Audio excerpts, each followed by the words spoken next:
Recording number 112. Bhagavatam చదువుకుంటూ ఉన్నాము. నాకు పవిత్రత సాధించి పెట్టున్నది మీరు. అట్టి పవిత్రతను ఈ పాపాత్ములందరూ అపహరించుచున్నారు అని సామాన్యార్థము.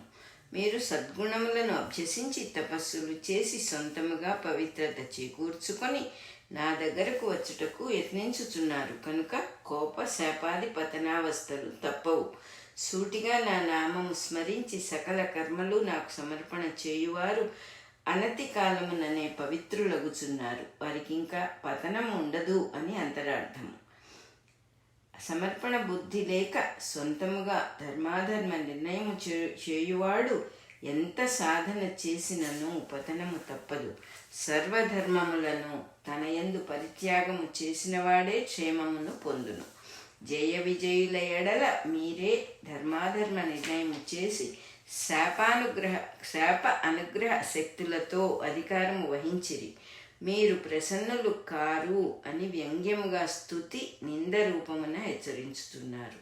నాకు వైకుంఠవాసి అను కీర్తి మీ వలన కలుగుచున్నది. నా నామము పాపాత్ములను పవిత్రులను చేయుచున్నది అన్న మాటలో మరి ఒక గూఢార్థం ఉన్నది. సనకాదులు భగవన్నామమును ఉచ్చరించుట తాము పవిత్రులగుటకు, తమ పవిత్రతను నిలుపుకొనుటకు. వారి దృష్టిలో పాపాత్ములకు భగవంతుని సాన్నిధ్యము లభింపరాదు. కనుకనే అపరాధులుగా నిర్ణయించి జయ విజయులను భూలోకమునకు పొమ్మని శపించిరి.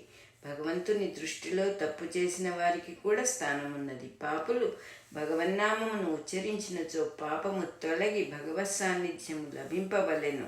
లేనిచో వారి పాపములను వారు గాని మరి ఒకరు గాని ఎట్లు తొలగింపగలరు? సనక సనందనాదులు జయ విజయుల విషయమున తప్పు చేసితిమి అని గ్రహించిరి.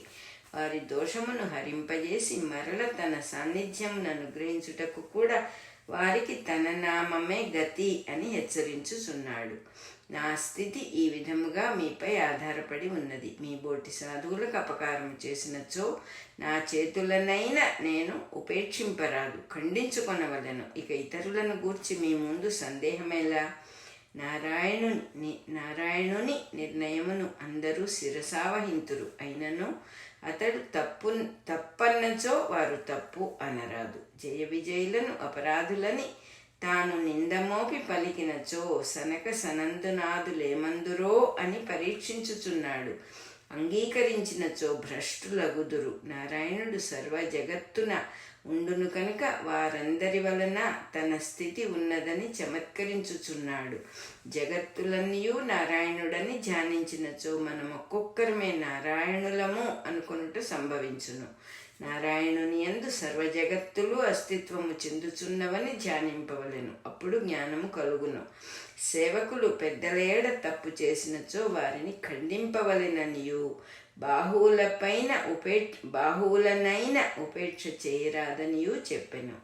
మీరు నా ఎడల పెద్దల స్థానమున ఉండదలచితిరా? ఈ జయ విజయుల వలె బాహువుల స్థానమున ఉండదలచితిరా? మీరే నిర్ణయించుకొనుడు అని సనక సనందనాదులకు హెచ్చరిక ఉన్నది. ఇతరుల ఎడ తప్పు చేసినచో నా వారిని సహింపను అనుటలో మీరితరులుగా ఉండదలచితిరా, నావారుగా ఉండదలచితిరా అను ప్రశ్న ఇమిడి ఉన్నది. తప్పు చేయని జయ విజయులను గూర్చి తానట్లు నిర్ణయించుట అందరి మంచి చెడ్డలు జయ విజయుల ముఖములలో కనిపించునో లేదో పరీక్షించుట మరి ఒక ప్రయోజనము. శరణాగతునకు తప్పొప్పుల నిర్ణయము భగవంతుని యందుండును. ఏది ధర్మము అను ప్రశ్న భగవంతుని పాదములకడ సమర్పింపబడును. సర్వధర్మములను పరిత్యజింపుమని భగవద్గీతలో కృష్ణుడు అర్జునునకు చెప్పిన చరమ శ్లోకం ఇదియే. ఉత్తమ బ్రాహ్మణుల సేవ వలన సకల పాపములు నశింపచేయు పవిత్ర గంగా జలములు నా పాదముల యందు పుట్టినవి. అట్టి నన్ను విరక్తుడుగా తలపక ఈ లక్ష్మీదేవి సకల శుభములను, తన కడగంటి చూపులను, తన సర్వ సంపదలను కొనివచ్చి నా వక్షస్థలమున చేరినది. ఈ 2 పద్యములలోనూ కడు దుర్లభమైన లోకాతీతమైన చమత్కృతి ఉన్నది. బ్రాహ్మణ సేవ వలన పాతకములను నశింపజేయు గంగ తన పాదముల యందు పుట్టెనట. ఇచ్చట పొరపడినచో బ్రాహ్మణులను నారాయణుడు సేవించుట అని అర్థము వచ్చును. వినయమున్నచో బ్రాహ్మణులు నారాయణుని పాదపద్మములు సేవించుట అని అర్థము వచ్చును. అందు రెండవ అర్థమే గ్రహింపగల సనకాదులు రక్షింపబడిరి. ఇందును మరి ఒక మెలిక ఉన్నది. బ్రాహ్మణులను సేవించుట వలన తన పాదములలో పుట్టిన గంగకి ఇంత గొప్పతనము కలిగినది అని మరి ఒక అర్థము సిద్ధించుచున్నది. దీనిని నమ్మిన బ్రాహ్మణుడు పతనము చెందును. కొంచెము నిదానించి చూచినచో కావలసిన అర్థము సులువుగానే లభించును. నారాయణుని సేవించుటలో బ్రాహ్మణులు తమ శిరస్సుతో హస్తములతో నారాయణుని పాదములను స్పృశించుచున్నారు కానీ తద్వ్యతిరేక పద్ధతిలో కాదు కదా. ఈ అర్థము తెలియుట సనకాదులకు ఒక క్లేశము కాదు కనుక వారు రక్షింపబడిరి. చివరకు మిగిలిన అర్థమేమనగా గంగోత్పత్తికిని బ్రాహ్మణ పూజనమునకును లక్ష్యములు విష్ణుపాదములు కనుక లోకమున గంగయు సద్బ్రాహ్మణత్వము పూజనీయములైనవి అని ఇందలి సత్యము. తన్ను విరక్తునిగా తలపక లక్ష్మీదేవి సకల సంపదలతో తన్ను ఆశ్రయించనట. ఇంతకు తాను విరక్తుడో కాడో చెప్పలేదు. విరక్తుడైనచో లక్ష్మిని సంపదలను ఎట్లు అంగీకరించును అన్నచో ఆమె వరించను గాని తాను స్వీకరింపలేదు కదా. నిజముగా విరక్తుడైనచో వారింపవచ్చును గదా అన్నచో విరక్తునకు కోరదగినది లేనట్లే వారింపదగినదియూ లేదు. ఈ అంశము ప్రథమ స్కంధమున నారదుడు తన పూర్వజన్మ వృత్తాంతమునందే వివరించెను. ఇందలి ప్రస్తుతాంశమేమనగా ఒక ప్రక్క సనక సనందనాదులు మరి ఒక ప్రక్క జయ విజయులు నిలబడి ఉండిరి. అందెవ్వరు తనవారు ఎవరితరులు. విష్ణువు వైరాగ్యస్వరూపుడైనచో ఈ సందర్భమున మాట్లాడక ఊరకుండును. వారును కొట్టుకొని చత్తురు. ఇది వైరాగ్యమని కొందరి మతము. ఈ మతముననుసరించి ఎవ్వరి ఎందునూ తప్పు పట్టవలసిన పని లేదు. విశ్వగురువు గారి వైభవము సుఖముగా జరిగిపోవచుండును. లోకమంతయు ఒక మఠమై జీవులందరూ విశ్వగురువు గారి శిష్యులై వారిలోని తప్పప్పుల ఎడల గురువుగారు వైరాగ్యము వహించి ఉండగా చిరకాలము సృష్టి అను బొజ్జ పెరుగుచుండును. అట్లనుకొనుటకు వీలు కాకుండుటకే ప్రక్క నిలబడి ఉన్న లక్ష్మీదేవిని చూపించి నాకును పెండ్లాము పిల్లలు కలరు అని బెదిరించుచున్నాడు. మరి లోకగురుడెట్లయ్యను? తాను కోరలేదు. లక్ష్మీదేవి సమర్పణ మానలేదు. ఆమె సంపద అంతయు అతనిదే కనుకనే సృష్టికంతటికి దక్కినది. పరమార్థమేమనగా నాకేమియూ అక్కరలేనంత మాత్రమున నేను కల్పించుకొననని భ్రమపడరాదు. కల్పించుకొనక మానను. కనుకనే మీ ఇరుపక్షముల నడుమ కల్పించుకొని తీర్పు చెప్పుచుంటిని. ఇది మీకు తీర్పు గాని నా అభిప్రాయము కాదు. నాకు అభిప్రాయం ఉండదు కనుకనే విరాగిని. తీర్పు చేయక మానను కనుకనే దిగివచ్చుట.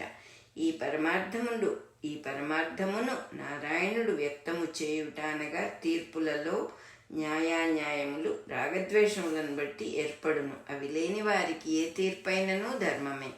ప్రస్తుతము అకారణముగా అపరాధులు అని నిర్ణయింపబడుట వలన జయ విజయులకు పోయినదేమీ లేదు. ఆ నిర్ణయము బాగున్నదని హర్షించినచో సనక సనందునాథులకు కలుగునది లాభము కాదు, గర్వము. ఈ ఇరుపక్షముల వారును ఈ పరీక్షలో ఉత్తీర్ణులగుటయే ఈ కథలోని వైకుంఠ ధర్మ ప్రతిపాదకత్వము. సద్బ్రాహ్మణులు యజ్ఞములయందు నేతితో హోమము చేయుచుందురు. అందు నేతితో కలిపిన చరువును యజ్ఞమూర్తినై భక్షణము చేయుచుందును. కానీ కోరికలు లేక ధర్మం అవలంబించు బ్రాహ్మణుని ముఖము నుండి వచ్చు పలుకులతో తృప్తి వహించినంతగా చరు భక్షణమున తృప్తి వహింపను. నిష్కాముడగు బ్రాహ్మణుని పలుకులు నాకు భక్షించుటకు చిన్న చిన్న ముద్దలైనను వానియందే ఎక్కువ తృప్తిని వహింతును. చరువు అనగా పేలముల పిండి పాలు నెయ్యి కలిపి యజ్ఞహోమము కొరకు తయారు చేయు పవిత్ర ద్రవ్యము. దానితో హోమము చేసినప్పుడు అగ్నిహోత్రుని స్వరూపమున నారాయణుడు స్వీకరించును. కానీ అతడు తృప్తుడయ్యనా లేదా అను విషయము యజ్ఞము చేయువాని సంభాషణలను బట్టి ఉండును. నిష్కామముగా యజ్ఞార్థకర్మ చేయుచు యజ్ఞశాలయకు తన ఇంటికి వచ్చిన వారిని ప్రేమతో సంభాషించి వ్యవహరించినచో వారు తృప్తులగుదురు. అదియే నారాయణుడు తృప్తిపడను అనుటకు నిదర్శనము. రికార్డింగ్ నెంబర్ 112 అయిపోయింది.